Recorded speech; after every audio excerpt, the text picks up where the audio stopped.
his burden for lost souls and his leadership in putting together this meeting for us. And I count it a real honor and privilege to be here today. And I've enjoyed every service. Thank God I was able to be in every one of them. I don't think I missed a note hardly, and maybe a note or two, but I haven't missed any of the sermons. And all of them have been really wonderful. I've gotten something out of every one. And I praise the Lord for our association. I'm glad to be a Baptist. And I just don't mind lying on my flag and say, hey, I'm a Baptist. I heard about a preacher one time was asked by a lady, said, you know, there are a lot of good churches.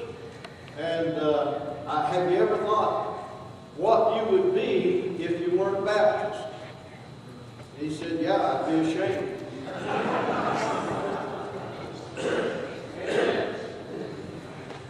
A little second grade teacher at school asked her children to bring something that showed their type of church or their particular faith, and to bring the show and tell.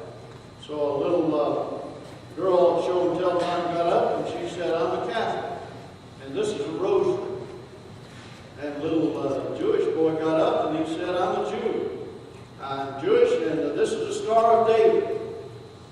And then another little boy got up and he said, I'm a Baptist, and this is a casserole. And by that, I want to thank all the hospitality in the churches that hosted these meetings. And I knew I was in a Baptist gathering right away when I walked in and saw food every time. Of course, we kind of look for that, don't we? Now, Brother Ray said, you know, you take as long as you want. We eat at 11:45.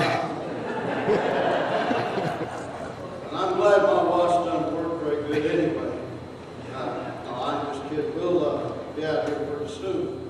But I heard about a Texan. Be turning to 1 Kings chapter 18. And let me tell you this story about a very wealthy Texas rancher. And they owned many oil wells.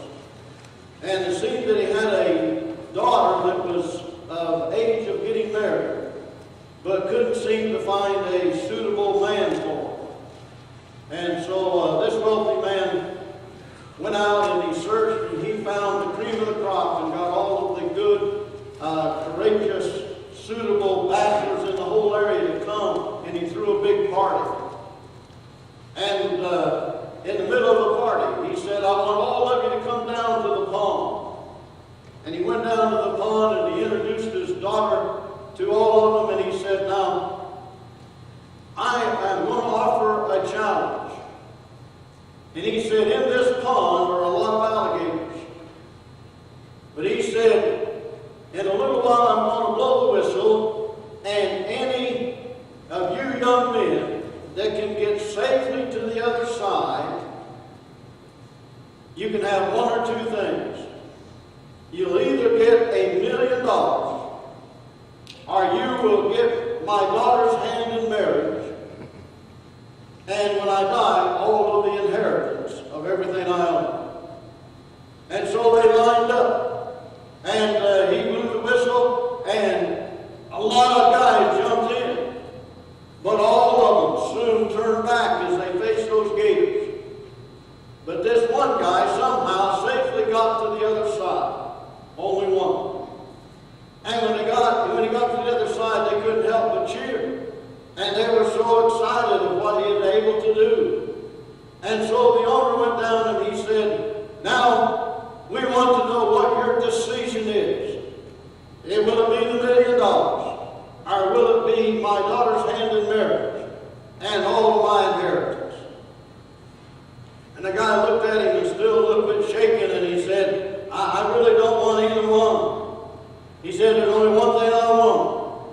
I want to know the name of the person that pushed me in.